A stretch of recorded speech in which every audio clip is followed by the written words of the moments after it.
In 1998, when the world didn't even know what a virus was, death silently descended upon a city. People's homes were sealed, streets filled with people wearing hazmat suits, and there was only silence everywhere. No one knew whether it was a disease or a government conspiracy. People just kept collapsing one by one. And in this terrifying time, an innocent child and a stranger man were fighting to stay alive. At the opening scene, we see a man whose name is Mark. He wakes up in the morning to get ready for office, but he sees that there is no water coming in his room, and there is no electricity either. Then he quickly goes towards the window so that he can feel some fresh air, but the window is so tight that he cannot open it. At that moment, his eyes fall on the window of another apartment where a man is banging his window loudly trying to break it. But Mark does not understand anything, so he ignores it and quickly gets ready for office. But as soon as he tries to open the door also does not open because it has been sealed from the outside with sealant. Feeling worried, Mark quickly takes out his phone for help, but even his phone has no signal. Then he goes back near his room's window,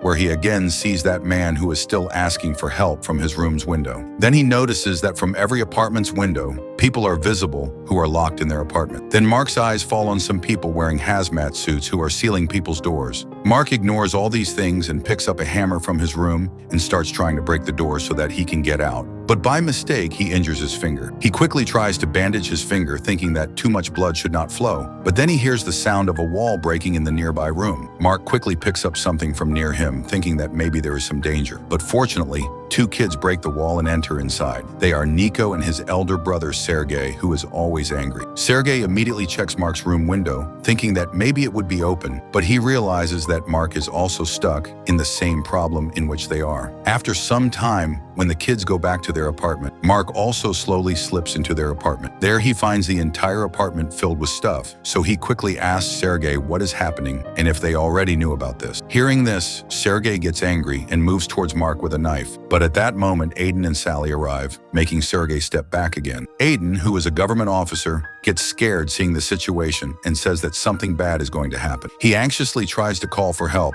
but it is of no use because the signals are completely blocked. Then the group goes into more panic because they still don't know what exactly is happening. Aiden then goes to the other side of the apartment to find some signal. Meanwhile, the apartment intercom rings and a voice comes telling them to stay calm as the medical staff is trying to control the situation. Hearing this, Mark quickly starts asking for help on the intercom, but it is just a recorded voice, which makes the group even more worried. After some time, Sally, who is a nurse, treats Mark's injured hand and puts stitches on it. While both are talking lightly, Mark suddenly remembers his old neighbor, Enid. Without wasting any time, he tells Sergey to break her apartment's wall, and when he goes inside, he sees that she is lying on the floor. But fortunately, Enid is just sleeping. He quickly wakes her up and takes her with him to the other apartment so that she stays safe too. But during this, the group again sees workers wearing hazmat suits who are setting up temporary medical tents in the neighborhood. In the meantime, the intercom rings again, and this time the voice tells everyone to stay in their homes because a poisonous gas has leaked. But Aiden does not believe this. He feels that the authorities are hiding a very big secret from them. Then the group sees that some families are being taken out from the apartments and brought into the medical tents. But during this, a man tries to run away.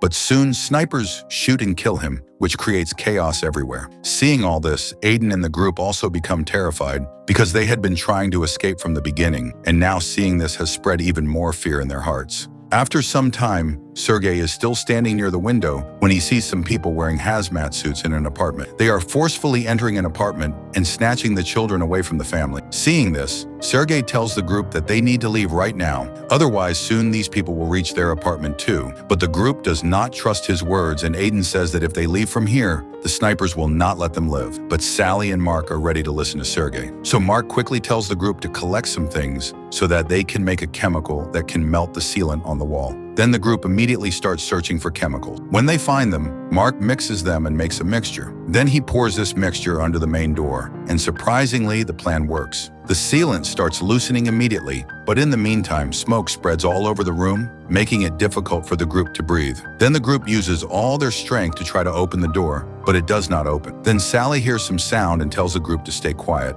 Mark puts his ear down and sees that the people wearing hazmat suits have reached the block below. On the other side, two boys try to escape from the medical tents, and they quickly attack the people wearing wearing hazmat suits and manage to run away from there. The group is still trying to open the door, but Enid realizes that Nick is missing. Because of this, everyone stops trying to open the door and starts searching for Niku. Meanwhile, the scared Niku slides down through the air vent and reaches the floor below, where he sees that some staff wearing hazmat suits are trying to take a woman away. They also inject her with a sedative, but suddenly the woman starts coughing heavily and falls unconscious. It seems like something very dangerous has spread in the air. Meanwhile, Mark finally finds Niku and throws him a makeshift rope through the vent so that he can come up. But before the boy can grab the rope, the hazmat staff see him and catch him too and take him with them. Fearing for his brother's life, Sergei picks up a baseball bat and, along with Mark, puts all his strength into opening the door. Both of them succeed and go downstairs to save Niku. Very soon, both of them reach near the hazmat staff, and in anger, Sergei attacks one of the men and hits him a lot with the baseball bat,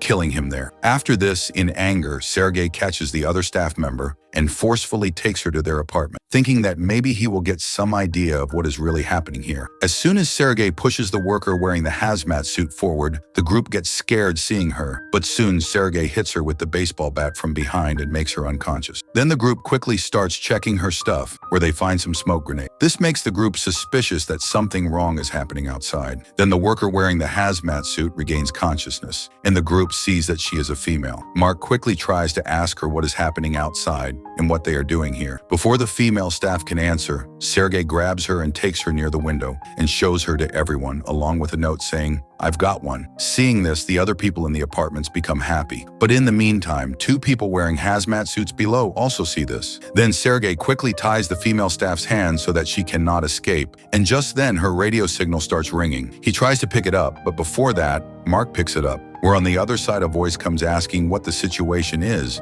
and says that the situation here has gone out of control. Then Mark asks what situation, and that person asks where did this radio come from, where is the staff member it was with. Mark says she is absolutely fine. Then that person says to make her talk to me. As Mark is about to give her the radio, Sergei snatches it from his hand and starts talking himself. But the person keeps repeating the same words that the situation here has gone out of control. Then they hear the voices of many people. Hearing this, Sergei angrily moves towards the female staff member, but Mark stops him and says he will talk to her himself. Then Mark calmly talks to her and asks what is really happening. The girl tells her name is Hazel and tells the group that they came here to help them. Hearing this, Mark tries to remove her protective hazmat suit, but she gets scared and pushes him away. This makes Mark sure that their area is infected with some virus. Then they threaten her to tell everything. And when her life is in danger, Hazel finally opens her mouth and tells the group that the whole area is filled with a deadly virus that can kill people within hours. Its symptoms include heavy coughing, difficulty in breathing, and even blindness. Scientists are working day and night to find a cure, but they have not found any proper treatment yet.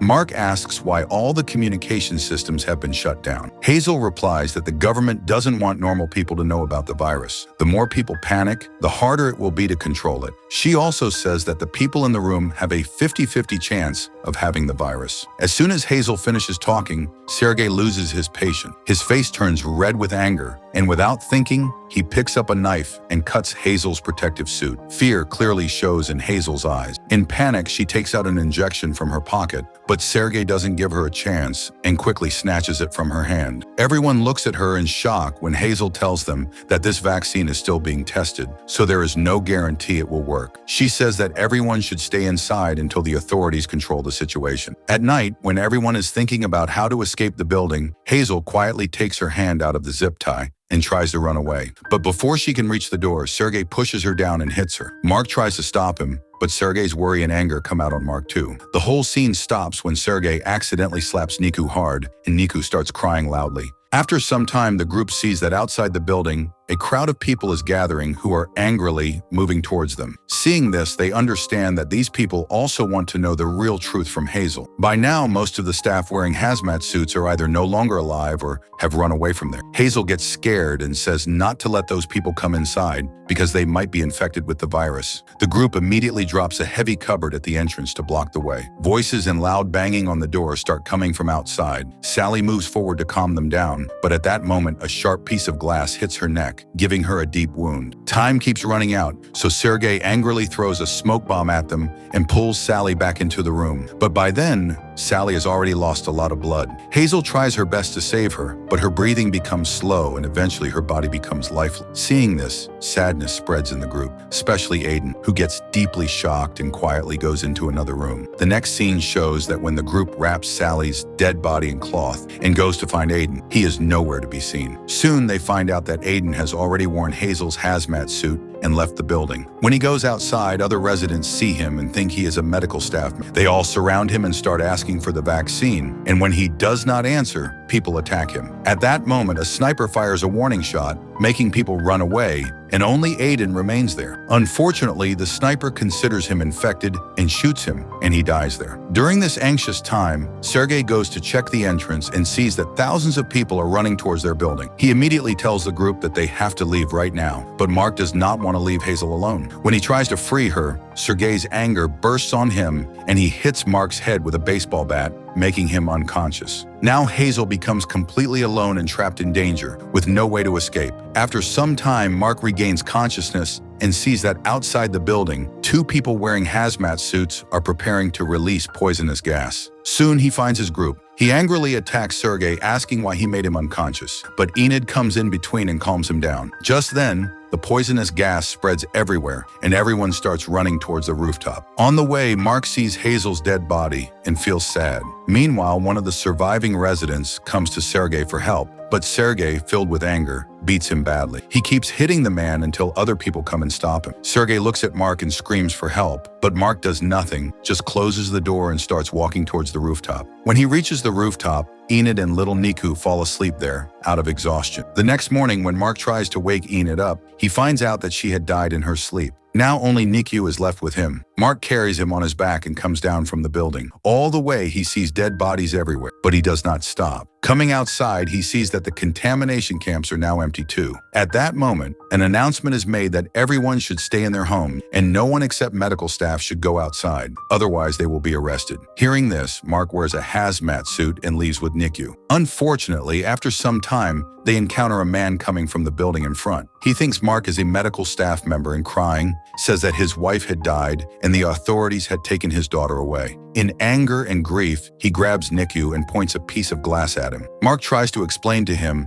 that he is just a normal person too, but the man does not believe him. At that moment, Nick slips out of his hand, causing the glass to stab Mark, which proves to be fatal for him. Holding the injured Mark, Nika starts walking with him. After some time, they reach a park where Mark sits on a swing. He gives Nika his phone and tells him that as soon as the signal comes, he should call someone for help immediately. But Niku does not understand that Mark is about to die. He tells him to get up, but Mark just makes an excuse and says that he is tired and will come to him after some time. The innocent boy believes his words and walks ahead, and just a few seconds later, Mark dies there on the swing. In the last scene, some staff wearing hazmat suits catch Niku and give him a sedative. When he opens his eyes, he finds himself among other children. A staff member comforts him, saying everything will be fine. And the story ends here when Niku looks at the phone, thinking whether he should call someone or not.